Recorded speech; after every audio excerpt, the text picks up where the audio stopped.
سیدنا ابراہیم علیہ السلام کو جب آگ میں پھینک رہے تھے نا، تو ابراہیم علیہ السلام نے اس وقت کہا تھا حسبنا اللہ ونعم الوکیل، ہم نے اللہ ہی پر بھروسہ کیا اور وہی بہتر کارساز ہے۔ اور تمہارے نبی صلی اللہ علیہ وسلم کو بھی جب مصیبت اور پریشانی آتی تھی وہ بھی پڑھا کرتے تھے حسبنا اللہ ونعم الوکیل، ہم نے اللہ ہی پر بھروسہ کیا اور وہی بہتر کارساز ہے۔ اور یہ جو انہوں نے کہا کہ نبی صلی اللہ علیہ وسلم بھی یہ کہتے تھے، اس کا ذکر الحمدللہ قرآن میں بھی موجود ہے، اس سے بھی بڑھ کر سورہ آل عمران کی 173 نمبر آیت میں ہے کہ جب نبی صلی اللہ علیہ وسلم اور اہل ایمان کو یہ خبر پہنچی کہ کافر ان کے خلاف سازشیں کر رہے ہیں، تو نبی اور اہل ایمان نے پکارا حسبنا اللہ ونعم الوکیل۔ اسی طریقے سے آپ لا الہ الا انت سبحانک انی کنت من الظالمین، یا حسبنا اللہ ونعم الوکیل، یا حی یا قیوم برحمتک استغیث، جو بھی وظیفے پڑھیں نا، ایک دفعہ ان وظیفوں کو جب آپ الگ سے دعا مانگ رہے ہوں اس وقت اس کو آپ اپنی زبان میں بھی دہرائیں، اور اس کے لیے کوئی تسبیح نہیں کھینچنے کی ضرورت کہ آپ نے اتنے 100 دفعہ پڑھنا ہے۔ تسبیح تو ویسے ٹھیک ہے، وہ آپ استعمال کر سکتے ہیں، لیکن آپ چلتے پھرتے اٹھتے بیٹھتے ہر وقت جس حالت میں بھی، اور صحیح مسلم میں حدیث ہے کہ یہ جو وظائف ہیں ان کے لیے تو کوئی وضو بھی کیا غسل بھی پروٹوکول نہیں ہے۔ اب عائشہ کہتی ہیں نبی صلی اللہ علیہ وسلم حالت جنابت میں بھی اللہ کو یاد کر لیا کرتے تھے، صحیح مسلم میں حدیث موجود ہے۔ اور جو قرآن میں بھی دعائیں یا اذکار آئی ہیں نا، جب آپ حالت جنابت میں بھی اس کو کریں گے نا تو اس پہ قرآن کا حکم نہیں لگے گا۔ تو جامعہ ترمذی اور ابو داؤد میں جو حدیث ہے کہ حضرت علی کہتے ہیں نبی صلی اللہ علیہ وسلم کو حالت جنابت کے علاوہ کوئی اور حالت قرآن پڑھنے سے مانے نہیں ہوتی تھی، تو اس سے مراد قرآن کی تلاوت ہے۔ اگر قرآن کی دعائیں جیسے ہیں بسم اللہ الرحمن الرحیم، یہ بھی تو قرآن ہے، سبحان اللہ بھی تو قرآن ہے، الحمدللہ بھی تو، یہ اذکار جو ہے نا جب آپ اذکار کی نیت سے پڑھ رہے ہوں گے پھر یہ قرآن نہیں شمار ہوں گے، ذکر شمار ہوں گے، اور اس کے لیے نہ وضو پروٹوکول ہے اور نہ غسل کا ہونا ضروری، ہر حال میں اللہ کو یاد کریں۔ آپ علیہ السلام نے فرمایا 100 دفعہ روزانہ سبحان اللہ پڑھ لیا کرو، تمہیں 100 غلام آزاد کرنے کا ثواب ملے۔ سر روزہ اگر آپ توڑ بیٹھیں تو ایک غلام آزاد کرنا پڑتا ہے، تو 100 روزوں سے بھی کے برابر یہ آپ سمجھ لیں۔ 100 دفعہ الحمدللہ پڑھ لیا کرو، تمہیں 100 گھوڑے اللہ کی راہ میں جہاد کے لیے بھیجنے کا ثواب ملے۔ 100 دفعہ اللہ اکبر پڑھ لیا کرو، تمہیں 100 اونٹ اللہ کی راہ میں بھیجنے کا، قربان کرنے کا، نہر کرنے کا ثواب ملے گا۔ 100 اونٹ، سر ایک اونٹ کی قیمت آلموسٹ 2-2.5 لاکھ روپے، کروڑوں روپے کا وظیفہ ہے جی، ملینز آف ڈالرز کا یہ وظیفہ ہے فری میں۔ اور 100 دفعہ لا الہ الا اللہ پڑھ لیا کرو، یہ زمین و آسمان کے درمیان جتنا فاصلہ ہے اس کو ثواب سے بھر دے۔ سر لا الہ الا اللہ کے پھر برابری کون کر سکتا ہے؟ وہ حدیث بطاقہ ہے نا، کاغذ کے پرزے والی حدیث جامعہ ترمذی میں، کہ ایک شخص کے 99 دفاتر گناہوں کے کھولے جائیں گے اور نامہ مال تل رہا ہوگا، تو اللہ تعالیٰ فرمائے گا میں کسی کے ساتھ ناانصافی نہیں کرتا۔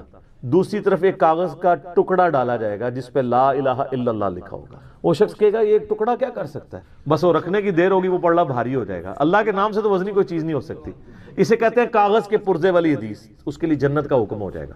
لا الہ الا اللہ کا مقابلہ نہیں ہے۔ تو یہ 4 وظیفے ہیں، سبحان اللہ، الحمدللہ، اللہ اکبر، لا الہ الا اللہ۔ یہ اتنا محبوب وظیفہ ہے کہ جو سنن ابی داؤد میں، جامعہ ترمذی میں صلاۃ و تسبیح والی حدیث ہے، اس میں 300 دفعہ کون سے کلمات پڑھے جاتے ہیں؟ یہی سبحان اللہ والحمد للہ ولا الہ الا اللہ واللہ اکبر، بس اتنا ہی پڑھنا ہوتا ہے۔ یہ ولا حول ولا قوت الا باللہ کی حدیثیں الگ سے ہیں، لیکن صلاۃ و تسبیح میں اتنا ہی پڑھنا ہوتا ہے، چاروں کلمات۔ حتیٰ کہ صحیح مسلم میں حدیث ہے، نبی علیہ السلام نے فرمایا یہ 4 کلمات مجھے ہر اس چیز سے بڑھ کر محبوب ہیں جن پہ سورج طلوع ہوتا ہے، یعنی دنیا اور جو کچھ دنیا کے اندر ہے اس سے بڑھ کر مجھے یہ چیز محبوب ہے کہ میں یہ 4 کلمات کہہ لوں، سبحان اللہ والحمد للہ ولا الہ الا اللہ واللہ اکبر۔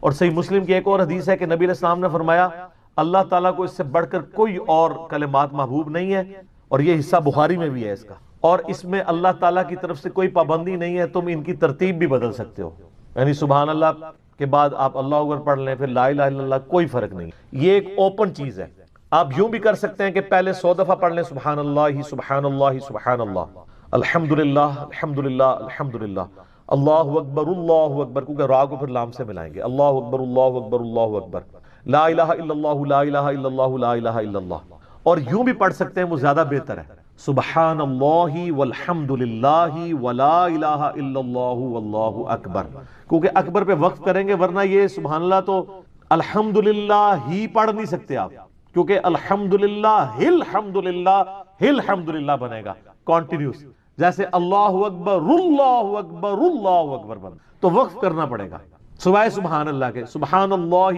اللہ یہ تو پڑھ سکتے ہیں، لیکن الحمدللہ کو الحمدللہ الحمدللہ وقف کرنا پڑے گا. اللہ اکبر اگر ملائیں گے تو اللہ اکبر اللہ اکبر، را کو لام سے، تو اس کی بجائے اتنی مشکل میں نہ پڑے. سبحان اللہ والحمدللہ ولا الہ الا اللہ واللہ اکبر، ایک تسبیح پڑھ لے، چاروں وظیفے 100 دفعہ ہو جائیں گے، کیونکہ نبی علیہ السلام نے اجازت دے دی ہے نا، آگے پیچھے دائیں بائیں کچھ بھی کر سکتے ہو. اور یہ ترتیب تو صلاۃ و تسبیح میں موجود ہے. نبی علیہ السلام نے کلمات پڑھے بھی ہیں. آپ کو پتہ ہے تبلیغی جماعت والے 3 وظیفے بتاتے ہیں، ویسے بڑی سمجھداری سے ہی کسی نے وہ ڈیوائس کیے ہوئے ہیں. 100 دفعہ وہ یہ بتاتے ہیں سبحان اللہ والحمدللہ ولا الہ الا اللہ واللہ اکبر. وہ ساتھ وہ بھی بتاتے ہیں ولا حول ولا قوت الا باللہ، وہ بھی پڑھ سکتے ہیں. وہ بھی صحیح بخاری میں رات کو اٹھتے وقت کی دعا ہے. ہل علی العظیم تک بھی پڑھ سکتے ہیں، وہ ابن ماجہ میں موجود ہے. میرا ایک یوٹیوب پہ کلپ ہے 6 کلموں کا ثبوت، تو میں نے بتایا 4 کلمے ثابت ہیں، 2 مولویوں کے لکھے ہوئے ہیں آخری والے جو ہیں. تو بلکہ وہ میرا بیٹا تو وہ اس کے وہ کورس میں آیا تو اس نے وہ 2 یاد ہی نہیں کیے، تو اس کو ماں کہہ رہی یاد کرو، کہتی ثابت، وہ کہتا ثابت ہی نہیں ہے تو کیوں ساری یاد کرو. ہم ریکویسٹ کریں گے، ہمارے پاس بھی وہ کورس اسلامیات کا جو ہے نا اس کو ریویو کرنے کے لیے بھیجا ہوا ہے ہماری اکیڈمی میں انہوں نے، تو ہم اس میں ان کو ریکویسٹ کریں گے کہ یہ آخری 2 کلمے نکال دیں، پہلے 4 کلمے ثابت ہیں. وہ تو ثابت ہی نہیں ہے، تو خام خواہ لوگوں کو آپ رٹا رہے ہیں. الٹا جن لوگوں کی شادی ہونے والی ہوتی ہے وہ بیچارے ٹینشن میں پڑے ہوتے ہیں 6 کلمے یاد کرنے کے، حالانکہ کلمے کے ساتھ تو کوئی تعلق ہی نہیں اس کے. تو یہ جو صلاۃ و تسبیح کے اندر بھی پڑھا جاتا ہے، لیکن اس میں لا حول ولا قوت الا باللہ نہیں. وہ تو لادہ سے بخاری مسلم میں حدیث ہے کہ جنت کے خزانوں میں سے ایک خزانہ ہے لا حول ولا قوت الا باللہ. تو آپ پڑھنا چاہتے ہیں ضرور پڑھیں. اس میں وظیفے کے طور پہ آپ پوری تسبیح اس کی پڑھ لیں بے شک. تو تبلیغ جماعت والے یہ بتاتے ہیں 100 دفعہ درود شریف بتاتے ہیں اور 100 دفعہ استغفار بتاتے ہیں. تو بہت انٹلیکچوئل چیز ہے. یہ وظیفہ اتنا کمال ہے کہ آپ کے ہر فرض نماز کے بعد یہ وظیفہ نبی علیہ السلام نے مشروع کیا ہے. مسلم شریف میں حدیث ہے ہر فرض نماز کے بعد یہ وظیفہ پڑھنے والا کبھی نامراد نہیں جاتا. 33 دفعہ سبحان اللہ، 33 دفعہ الحمدللہ اور 34 دفعہ اللہ اکبر. اور ایک حدیث میں ہے مسلم شریف کی کہ جو پڑھے 33 دفعہ سبحان اللہ، 33 دفعہ الحمدللہ، 33 دفعہ اللہ اکبر اور 100 کا عدد پورا کرنے کے لیے پڑھ لے لا الہ الا اللہ وحدہ لا شریک لہ لہ الملک ولہ الحمد وہو علی کل شیء قدیر. 100 کا عدد اس سے بھی پورا کر سکتے ہیں اور 100 کا عدد اللہ اکبر کہہ کے بھی پورا کر سکتے ہیں، تو اس کے سارے گناہ معاف کر دیے جائیں گے اگرچہ سمندر کی جھاگ کے برابر ہی کیوں نہ ہو. لیکن وہ صغیرہ گناہ، کبیرہ گناہ صرف توبہ سے معاف ہوتے ہیں. وہ صحیح مسلم میں حدیث ہے کہ اگر بڑے گناہوں سے بچا جائے تو ایک جمعے سے دوسرا جمعہ، ایک رمضان سے دوسرا رمضان اور ایک نماز سے دوسری نماز درمیان کے گناہوں کا کفارہ بن جائے گی. لیکن جو نماز ہی نہیں پڑھتا تو جمعہ پڑھتا رہے تو وہ تو بڑے گناہوں سے نہیں بچا ہوا نا. مسلم شریف میں حدیث ہے بندے کے کفر اور اسلام کے درمیان فرق نماز ہے. یہ نہ ہو کہ ایک رمضان پڑھ لے اگر رمضان کے بیچ چلے سارے، نہیں نہ، اس طرح نہیں ہوگا. تو یہ وظیفہ اتنا کمال ہے، بخاری مسلم دونوں میں حدیث ہے. کچھ غریب صحابہ حضور کے پاس ہے، یا رسول اللہ ہر مقابلے میں ہم برابری کر لیتے ہیں امیر اصحاب کی. وہ روزے رکھتے ہیں ہم بھی روزے رکھ لیتے ہیں، وہ نمازیں پڑھتے ہیں ہم بھی نمازیں پڑھ لیتے ہیں، وہ جہاد کرتے ہیں ہم بھی جہاد کر لیتے ہیں. ایک معاملے میں آ کے ہم مارے جاتے ہیں. قرآن میں بار بار ہے اللہ کی راہ میں خرچ کرو، ہم تو خود ہی غریب ہیں. تو آپ ہمیں کوئی اس کا حل تجویز کریں. تو آپ فرمایا میں تمہیں ایک ایسی چیز بتاتا ہوں کہ تم ان کی برابری کر لو گے. تم ہر فرض نماز کے بعد 33 دفعہ سبحان اللہ، 33 دفعہ الحمدللہ، 34 دفعہ اللہ اکبر پڑھ لیا کرو. یہ بخاری مسلم دونوں میں. کچھ دنوں کے بعد پھر وہ حاضر ہوا، یا رسول اللہ وہ تو امیر صحابہ کو بھی پتہ چل گیا، وہ بھی یہی کچھ پڑھ رہے ہیں. اب ہم کیا کریں؟ تو اسی تک لو جناب، تو اسی گرین کارڈ دے بلو کارڈ دے چکر پہ ہو، دنیا دے آخرت کے نہیں. صحابہ کرام آخرت کے بلو اور گرین کارڈ کی بات کر. تو نبی علیہ السلام مسکرائے، آپ نے فرمایا ذالک فضل اللہ یؤتی من یشاء، یہ اللہ کا فضل ہے، میں تو اللہ کا فضل نہیں روک سکتا. ٹھیک ہے نا. تو ظاہر گیون سرکمسٹانسز اللہ کے دیے ہوئے ہیں، اس کے اندر آپ بیسٹ پرفارم کرنے کی کوشش کریں. اللہ کے فضل کو تو کوئی روک نہیں لگا سکتا نا. کوئی یہ نہیں کہہ سکتا کہ جی وہ یعنی تیرے ہوتے جنم لیا ہوتا کیوں نہیں ہوا، ہو سکتا ہے ابو جہل ہی ہوتا.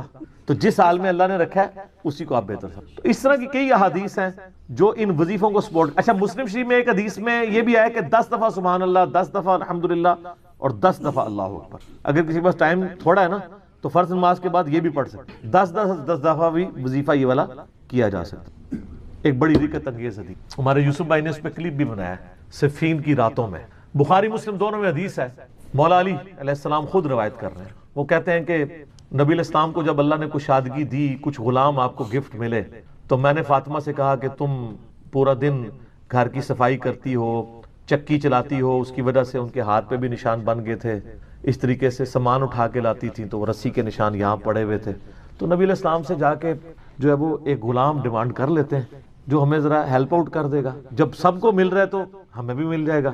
تو سیدہ فاطمہ حاضر ہوئی. یہ حدیث بخاری میں بھی ہے، مسلم میں بھی. تو حضور علیہ السلام کے پاس گئیں، بات نہیں کر، طبیعت میں تربیت کس کی تھی سر؟ بولڈنس نہیں تھی وہ والی، حالانکہ باپ ہے اور حضور کو پتا تھا اپنی بچی کی عادت. تو وہ گئیں، بات نہیں کر سکی، واپس چلی گئی. تو حضور علیہ السلام محفل برخاست ہوئی، آپ خود آ گئے. سر وہ حدیث کمال ہے. مولا علی کہتے ہیں میں اور فاطمہ ایک چادر میں لیٹے ہوئے تھے اور نبی علیہ السلام ہمارے گھر میں آئے اور پاؤں کی جانب سے نبی علیہ السلام ہمارے بستر میں داخل ہوئے، حتیٰ کہ آپ کے پاؤں کی ٹھنڈک ہم نے اپنے سینے پہ محسوس کی. یعنی حضور علیہ السلام نے پاؤں کی جانب سے اپنے پاؤں انٹر کیے اور وہ پاؤں سیدہ فاطمہ اور مولا علی کے سینے تک پہنچ گئے تو انہوں نے ان کو سینے سے لگا لیا. سر یہ فرینکنس کسی صحابی کو نصیب ہو سکتی ہے؟ تو آپ نے فرمایا وہ فاطمہ تم آئی تھی، کوئی کام تھا؟ سیدہ فاطمہ سے پھر بھی بات نہیں نکلی. تو حضرت علی کہتے ہیں میں نے نا پھر کہا یا رسول اللہ وہ میں نہیں بھیجا تھا، پورا دن کام کرتی ہے. آپ کی بیویاں کہتی ہیں ہماری کوئی ذمہ داری نہیں ہے. یہ بھی تو بیوی تھی نا. بخاری مسلم میں حدیث ہے جنتی عورتوں کی سردار ہے فاطمہ سلام اللہ علیہ. تو میں نے غلام کے لیے عرض کیا تھا یہ تھک جاتی ہے ہمیں ہیلپ آؤٹ کر دے گا. آپ علیہ السلام فرمایا میں تمہیں اس سے بہتر نہ چیز عطا کروں؟ کہ یا رسول اللہ عطا کرے. یعنی آپ لوگ تو سمجھ رہے ہوں گے کہ غلام مانگا ہے تو شاید ایک گھوڑا بھی ساتھ گفٹ مل جائے گا. ان کا جب رات کو بسترے پہ جانے لگو نا تو 33 دفعہ سبحان اللہ، 33 دفعہ الحمدللہ اور 34 دفعہ اللہ اکبر پڑھ لیا کرو. یہ تمہارے لیے اس غلام سے بھی بہتر ہے. یعنی سارے دن کی تھکاوٹ اتر جائے گی. سر یہ بہت بہترین وظیفہ ہے. تو اچھا یہ حدیث مولا علی پوری زندگی سنایا کرتے تھے کیونکہ حضرت فاطمہ اور مولا علی کی ایک محبت بڑی مثالی تھی. پھر لوگ بھی جو ہے نا وہ مولا علی سے پوچھا کرتے تھے وہ فاطمہ والی حدیث تسبیح فاطمہ، اسے تسبیح فاطمہ اسی لیے کہا جاتا ہے. تو یہ حدیث جب بیان کی مولا علی نے تو آگے نے تابعین نے پوچھ لیا، بخاری مسلم دونوں میں ہے کہ حضرت علی کہتے ہیں کہ وہ دن ہے آج کا دن ہے، میں نے کبھی یہ وظیفہ چھوڑا نہیں ہے. سر استقامت تو خود مل جاتی ہے. جس کے بسترے میں جا کے نبی علیہ السلام وظیفہ سکھا رہے ہوں تو وہ پوری زندگی اس واقعے کو کبھی بھول سکتا ہے کہ مجھے خود آ کے میرے بسترے میں آ کے اور حتیٰ کہ آپ کے قدم مبارک میرے سینے سے لگے تھے، اس حال میں حضور نے مجھے یہ تحفہ دیا ہے، وہ تحفہ کوئی بھلا سکتا ہے؟ تو تابعی نے کہا کہ مولا علی سے کہا کہ کیا جنگ صفین کی راتوں میں بھی آپ یہ وظیفہ پڑھا کرتے تھے جب مسلمانوں پہ اتنا مشکل وقت تھا، آپ میدان جنگ میں تھے؟ آپ دیکھیں 30 سال کے بعد مولا علی کو تلوار دوبارہ اٹھانا پڑی اسلامی نظام کو بچانے کی. تو مولا نے کہا ہاں صفین کی راتوں میں بھی میں نے کبھی یہ وظیفہ نہیں چھوڑا. تو اس پہ وہ کلپ بنایا تھا صفین کی راتوں میں. یہ اتنا کمال کا وظیفہ.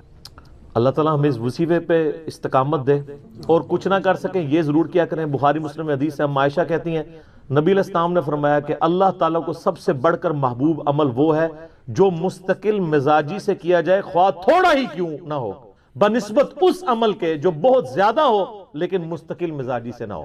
ایک بندہ ایک دن 1000 دفعہ سبحان اللہ پڑھتا ہے، اگلے دن 10 دفعہ پڑھتا ہے، اس سے بہتر روزانہ ہی 10 دفعہ پڑھ لیں. تو یہ وظیفہ 100 دفعہ پڑھنے کے لیے کوئی زیادہ ٹائم ریکوائرڈ نہیں ہوتا.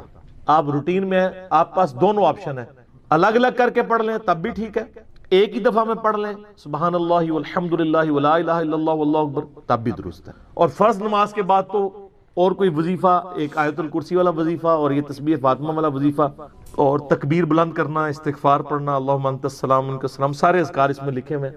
چند ایک وظائف تو ضرور پڑھیں اور اس میں یہ والا وظیفہ کبھی نہ چھوڑیں. یہ بہت ایکسٹرا آرڈنری.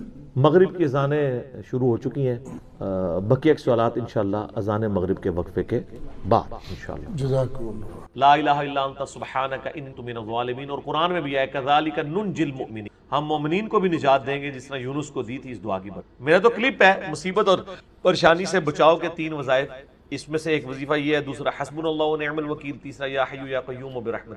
فجر کا وقت داخل ہونے کے بعد صبح کے اذکار کر سکتے ہیں آپ، ٹھیک ہے جی، ختم سحری کے فوراً بعد چاہے فجر پڑی ہو، کیوں؟ وہ صبح کے اذکار ہیں. ٹھیک. اور شام کے اذکار، چونکہ شام کے اذکار ہیں، آپ غروب آفتاب سے پہلے کر لیں، سب سے افضل وقت وہ ہے. ورنہ آپ مغرب کے بعد کر لیں، افضل وقت یہ ہے کہ مغرب سے پہلے کریں. شام کے اذکار ہیں وہ رات کے نہیں ہیں، مغرب میں تو رات شروع ہو جاتی ہے. فی النار اعوذ باللہ السمیع العلیم من الشیطان الرجیم من ہمزہ ونفخہ ونفثہ بسم اللہ الرحمن الرحیم رب اشرح لی صدری ویسر لی امری واحلل عقدۃ من لسانی یفقہوا قولی۔ بسم اللہ الرحمن الرحیم۔ ان اللہ وملائکتہ یصلون علی النبی یا ایہا الذین آمنوا صلوا علیہ وسلموا تسلیما۔ اللہم صل علی محمد وعلی آل محمد كما صليت على إبراهيم وعلى آل إبراهيم إنك حميد مجيد۔ اللهم بارك على محمد وعلى آل محمد كما باركت على إبراهيم وعلى آل إبراهيم إنك حميد مجيد۔ اللهم ربنا آتنا في الدنيا حسنة وفي الآخرة حسنة وقنا عذاب النار۔ ربنا آتنا من لدنك رحمة وهيئ لنا من أمرنا رشدا۔ لا إله إلا أنت سبحانك إني كنت من الظالمين۔ حسبنا الله ونعم الوكيل۔ يا حي يا قيوم برحمتك أستغيث ولا حول ولا قوة إلا بالله العلي العظيم۔ آمین۔ الحمدللہ آج 15 جون 2025 کو سنڈے کے دن ہماری یہ قرآن کلاس نمبر 219 نمبر کی اسٹوڈیو ریکارڈنگ ہونے جا رہی ہے۔ آج انشاءاللہ تعالی ہم سورۃ الانبیاء سورت نمبر 21 سے سٹارٹ کریں گے۔ آج پارہ نمبر 17 کا بھی آغاز ہو رہا ہے اور پہلی سورت الانبیاء ہے۔ قرآن حکیم میں اس کا نمبر 21 ہے اور یہ مکی صورتوں میں سے ایک صورت ہے، اور مکی صورتوں کا جو اسلوب ہے وہ عقیدہ توحید سے متعلق ہے، فکر آخرت سے متعلق ہے۔ اس میں بھی اسپیسیفکلی آخرت میں اللہ تعالیٰ جو انسانوں کو اٹھائے گا اس کے حوالے سے ڈسکشن ہے، اور مختلف انبیاء کرام علیہ السلام سے متعلق جو ان کو مختلف قوموں میں بھیجا گیا، ان کے جو حالات و واقعات مختلف جگہ قرآن پاک میں رپورٹ ہوئے، کمبائنڈ فارم میں آپ کو یہاں پر ملیں گے۔ اسی نسبت سے اس کا نام سورۃ الانبیاء ہے۔ اس میں حضرت ابراہیم علیہ السلام کا ذکر خیر بھی ملے گا، عیسیٰ علیہ السلام کا، سیدہ مریم کا، اور باقی انبیاء کرام کا۔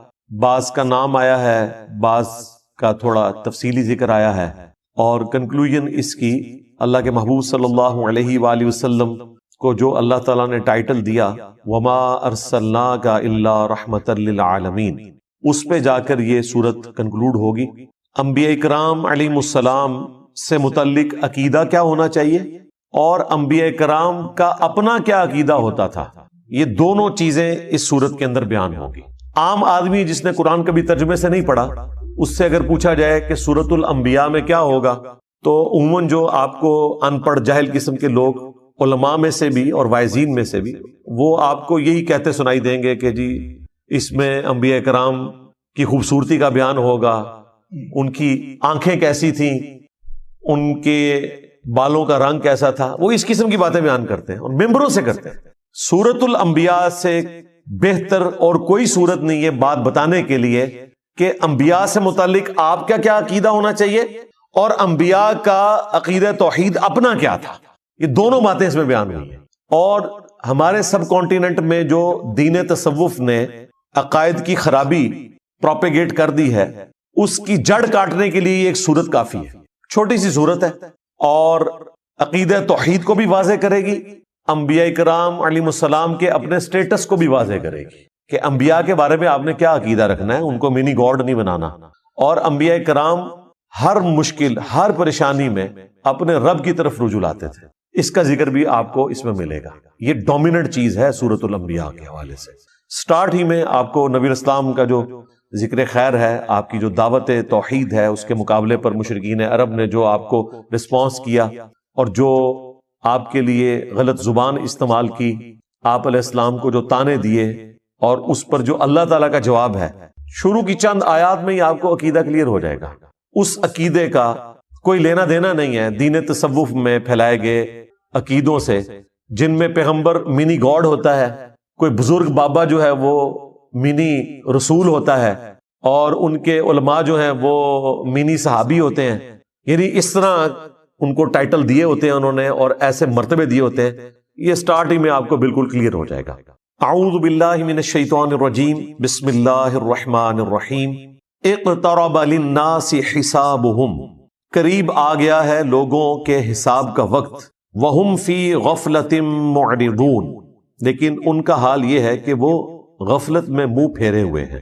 ایبسولوٹلی اس آیت کو دیکھا جائے تو پوری انسانیت کے لیے جیسے انسان نے مرنا ہے، آخرت کی زندگی شروع ہو جانی ہے، اس کا حساب بالکل اس کے قریب ہے، لیکن انسان غفلت کی زندگی گزار رہا ہے۔ اور اگر آپ اسے ریلیٹیولی دیکھیں آنے والے ٹاپک کے ساتھ، تو یہ مشرکین عرب سے متعلق ہے کہ اللہ تعالیٰ نے ان کے لیے فیصلہ فرما لیا ہے کہ ان پر عذاب استیصال آئے گا، غزوہ بدر کی شکل میں، اس کے بعد غزوہ احد کی شکل میں، خندق کی شکل میں۔ کئی لوگوں کو اس سے پہلی توبہ کی توفیق مل جائے گی، کئی کو نہیں ملے گی۔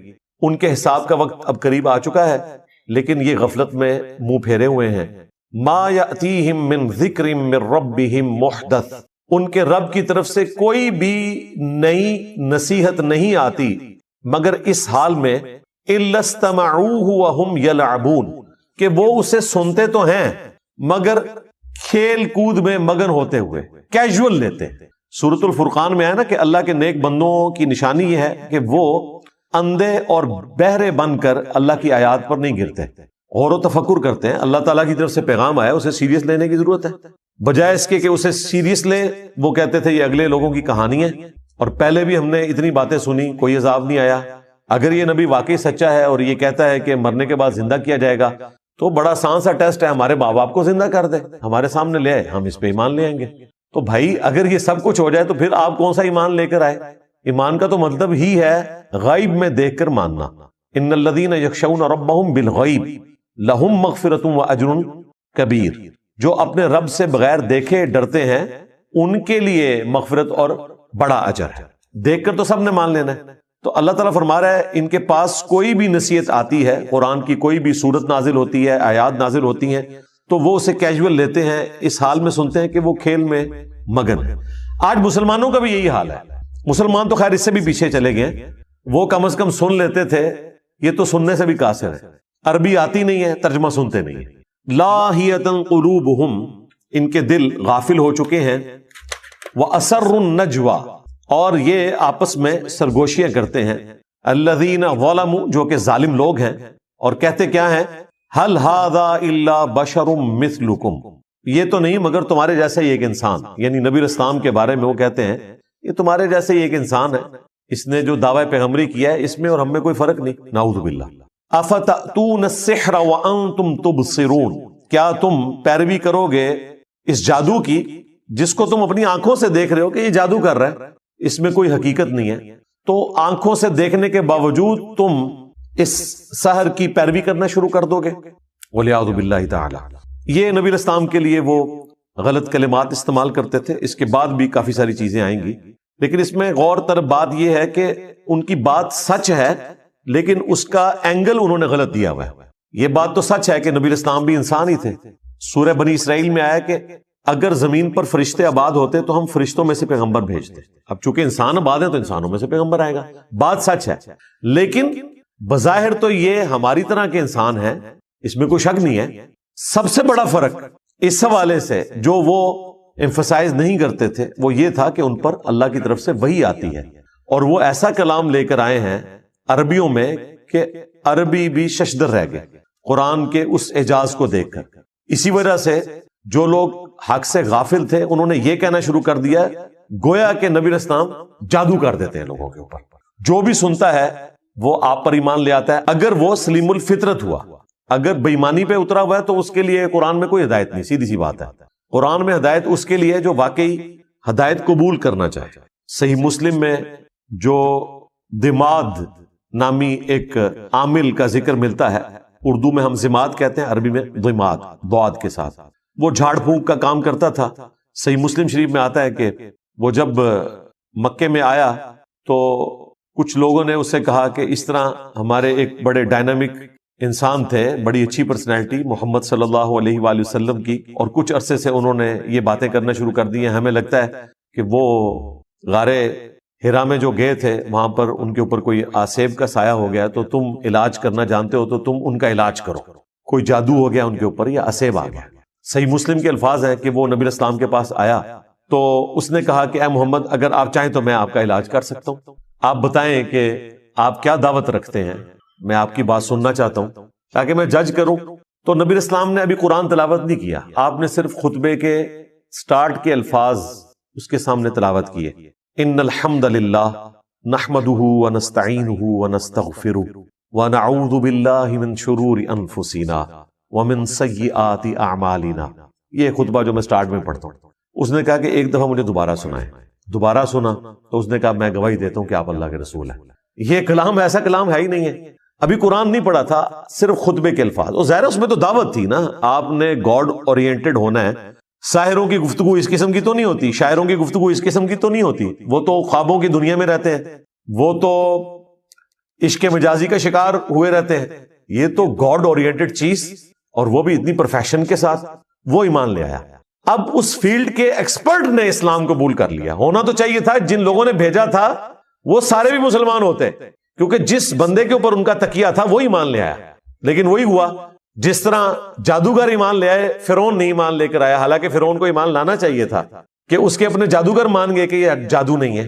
یہاں پر بھی کافروں کو مان لینا چاہیے تھا کہ زماد نے جب یہ بات کہہ دی تو پھر یقیناً نبی علیہ السلام ایک غیر معمولی انسان ہے، لیکن چونکہ وہ حق قبول نہیں کرنا چاہتے تھے، اللہ تعالیٰ نے ان کو ہدایت نہیں دی، تو پھر ان کے پاس بہانہ یہ ہوتا تھا کہ یہ جادو ہے، اگلے لوگوں کی کہانیاں ہیں۔ اب اس کے جواب میں نبی علیہ السلام نے اللہ کے حضور عرض کی، قال ربی یعلم القول فی السماء والارض۔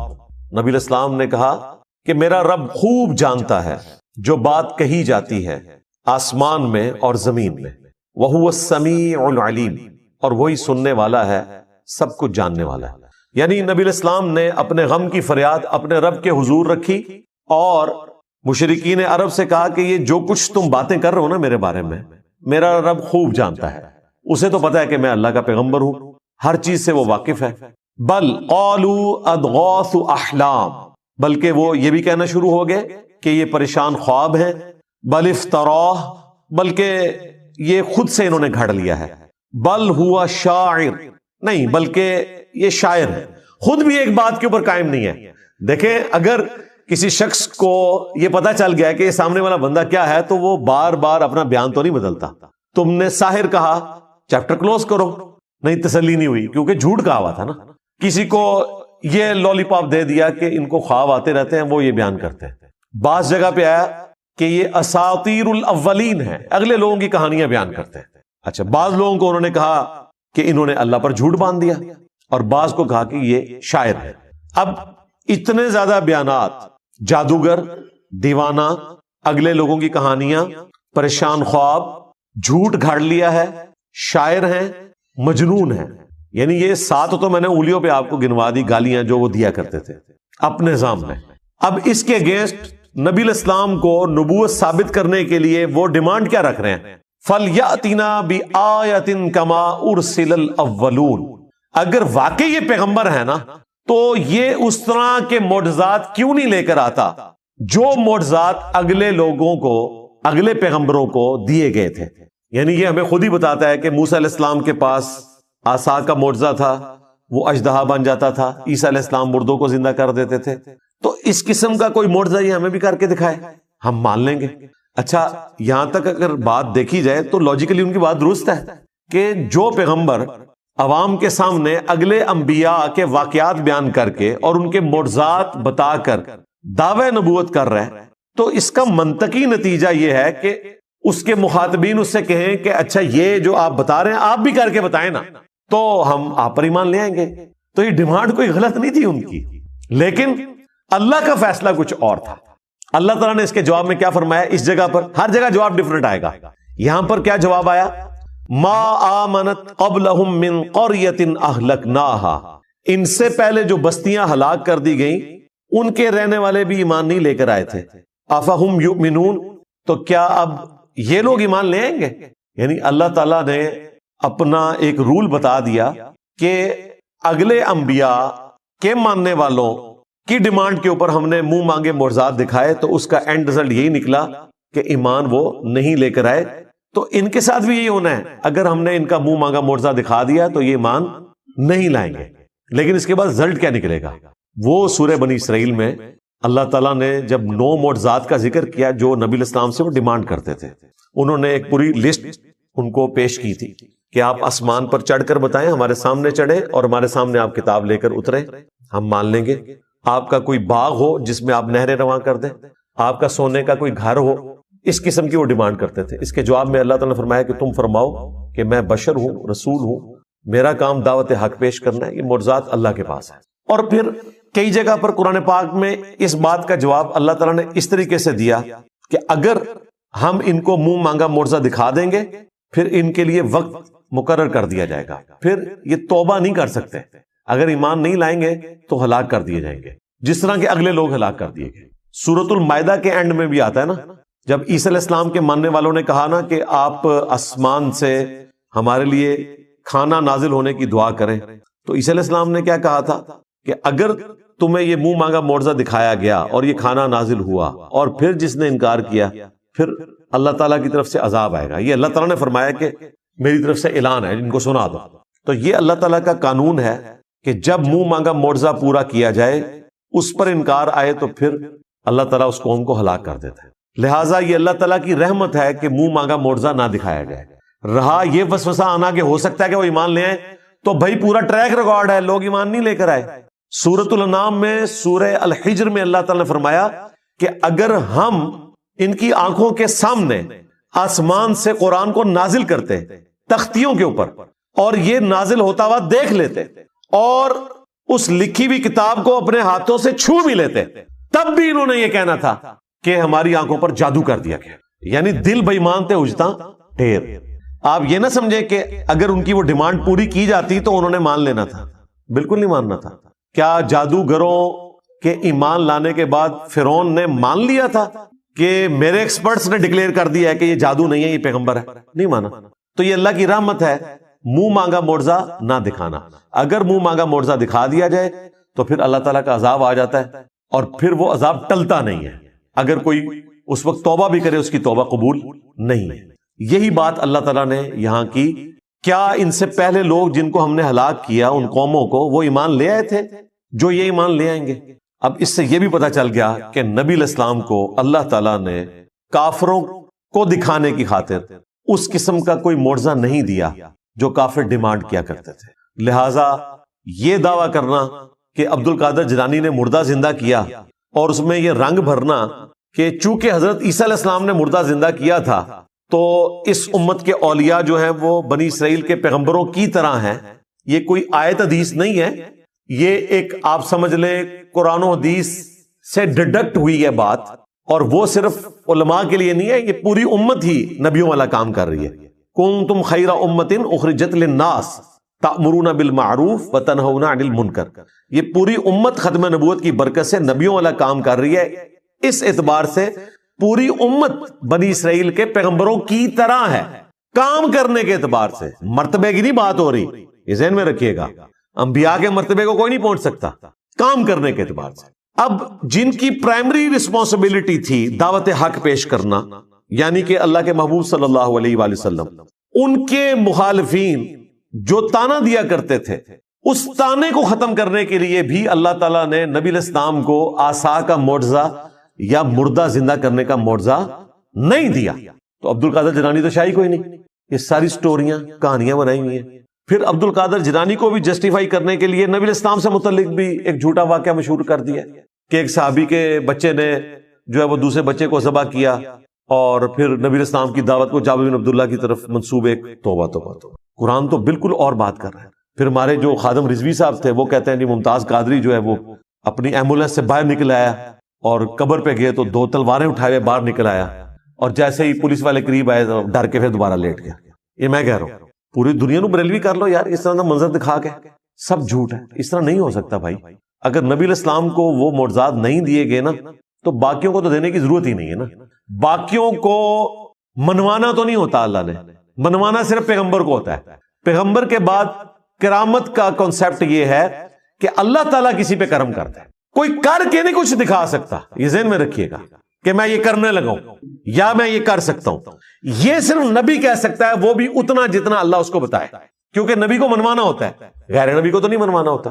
تو نبی علیہ السلام کے بارے میں کافر اتنی بڑی بڑی باتیں کر رہے ہیں اور اس کی کنکلوژن اس اعتبار سے کر رہے ہیں کہ اچھا تو واقعی اگر نبی ہے نا، تو شاعر نہیں ہے، تجھے پریشان خواب نہیں آتے، تو نے اللہ پر جھوٹ نہیں باندھا، تو اگلے لوگوں کی کہانیاں بیان نہیں کرتا، تو جادوگر نہیں ہے، تو مجنون نہیں ہے، تو ٹھیک ہے جو تو نے خود معجزات بیان کیے نا ان میں سے کوئی ایک معجزہ کر کے دکھا تھا. نہیں، سورۃ الانعام میں اللہ تعالیٰ نے فرمایا اے نبی ہم نے تو معجزہ نہیں دکھانا جو یہ ڈیمانڈ کر رہے ہیں. تم سے ہو سکے تو زمین میں کوئی سرنگ تلاش کر لو یا آسمان پہ سیڑھی لگا دو اور کوئی معجزہ لے آؤ، اور اے نبی جاہلوں میں نہ ہو.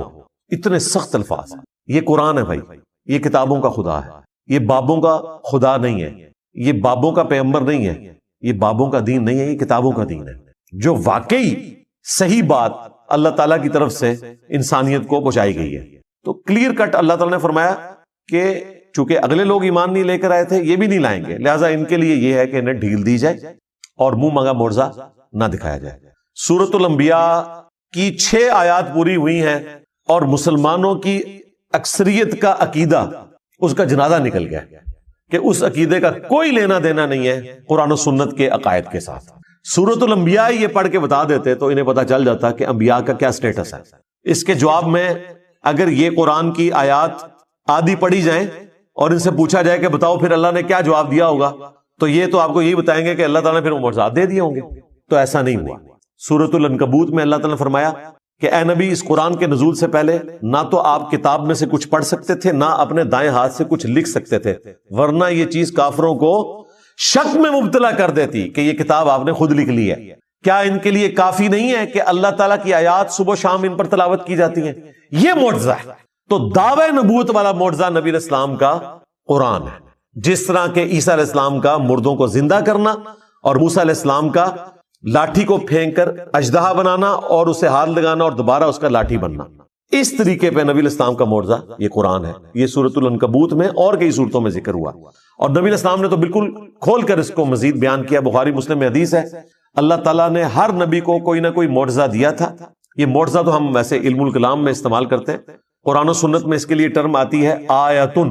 یہاں پر بھی دیکھ لیں فَلْيَأْتِنَا بِآیَةٍ، نشانی، معجزہ عقل کو عاجز کر دینے والی چیز، فزیکل فینامنا آف نیچر کو توڑنے والی چیز، اس لیے ہم یہ معجزہ کی ٹرم استعمال کرتے ہیں. ویسے اس کے لیے ٹرم ہے آیا، نشانی. تو اللہ تبارک و تعالیٰ نے نبی علیہ السلام کو قرآن کا معجزہ دیا. بخاری مسلم میں اس حدیث میں آتا ہے کہ ہر نبی کو معجزہ دیا، مجھے اللہ تعالیٰ نے وحی کا معجزہ دیا ہے. میں اللہ سے امید کرتا ہوں قیامت کے دن سب سے زیادہ متبعین میری امت سے ہوں گے، کیونکہ اللہ تعالیٰ نے مجھے ایک یونیک معجزہ دیا ہے، وحی کا معجزہ. اور وہ بخاری مسلم میں آتا ہے کہ جنتیوں کا نصف امت محمدیہ سے ہے صلی اللہ علیہ وآلہ وسلم، کیونکہ معجزہ سب سے بڑا ہے. لاجیکلی اس سے بیسٹ کوئی آپشن ہو نہیں سکتا تھا. ختم نبوت کے بعد اگر انسانی ہسٹری نے ہزاروں سال تک چلنا ہے اور کسی پیغمبر نے نہیں آنا اور اس آخری پیغمبر نے قیامت تک کے لیے پیغمبر ہونا ہے، تو اس کا لازمی نتیجہ ہے کہ اس کا معجزہ بھی پھر قیامت تک زندہ رہے. یہ ختم نبوت کا تقاضا تھا اور وہی اللہ نے کیا کہ اس کتاب کو محفوظ کر دیا. انا نحن نزلنا الذکر وانا لہ لحافظون، بے شک اس ذکر اللہ کی یاد دہانی کروانے والی کتاب کو ہم نے نازل کیا، ہم ہی اس کی حفاظت کرنے والے. اگلی کتابوں کی حفاظت اس لیے نہیں ہوئی کہ کتابیں بدلتی تھی تو نیا پیغمبر آ جاتا تھا اور بتا دیتا تھا کہ یہ گڑبڑ ہو گئی ہے، یہ ٹیمپر ہو گیا. اب چونکہ پیغمبر نے نہیں آنا، ختم نبوت ہو چکی ہے، اب بھی اگر کتاب بدل جاتی تو ہم سارے جنتی ہو جاتے. ہمارے پاس سب سے بڑا بہانہ آ جاتا کہ یا اللہ ہمارے پاس تو پیغمبر بھی کوئی نہیں، اور پیغمبر جو کتاب چھوڑ کر گئے تھے وہ تبدیل ہوگی، ہم کہاں سے ہدایت حاصل کرتے. اس لیے اللہ تعالیٰ نے اس کتاب کو محفوظ کیا. یہ قیامت تک کے لیے نبی علیہ السلام کا معجزہ ہے. 2 خصوصیات ہیں رسول اللہ کی ایسی جو آپ کو ممتاز کرتی ہیں باقی انبیاء سے. ویسے تو بہت ساری ہیں، یہ ڈومیننٹ. ایک آپ علیہ السلام کا معجزہ کتاب کی شکل میں ہے، اگلے انبیاء والا معجزہ نہیں ہے. ویسے آپ کے معجزات بخاری مسلم میں رپورٹ ہوئے، کبھی مبارک انگلیوں سے پانی کے چشمے جاری ہوئے، لیکن وہ صرف صحابہ کے اندر ان کے ایمان میں اضافے کے لیے. یہ کبھی نہیں ہوا کہ آپ نے کافروں کو کہا ہو کہ یہ دیکھو میں اپنی انگلیوں سے پانی کے چشمے جاری کرنے لگا ہوں. میں آپ کو دعوے سے کہتا ہوں کہ یہ اتنا بڑا معجزہ تھا کہ شاید چند لوگوں کی قسمت بدل جاتی، لیکن اللہ نے کہا کہ ان کی مرضی کا میں نے معجزہ بتانا ہے، ان کے سامنے نہیں ہوگا. ہاں